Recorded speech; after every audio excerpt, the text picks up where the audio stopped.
ข่อยเอาปลาแดกคุยเด้มันเลยมีกินปลาแดกพุ่นน่ะเฮียเต็มเสืออยู่มื้อนี้เพิ่นได้กินขัวมีมื้อนี้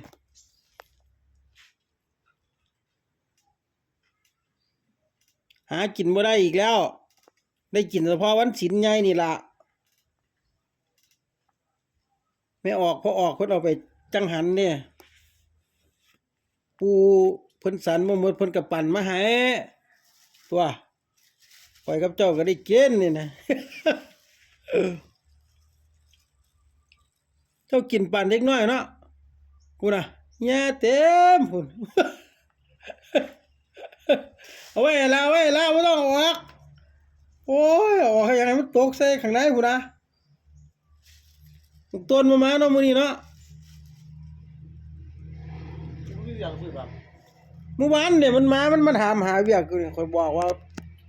บ่มีแล้วเดี๋ยวมื้ออื่นค่อยว่ากันข่อยว่านะปัดบ่มาเห็นซ้ำมื้อนี้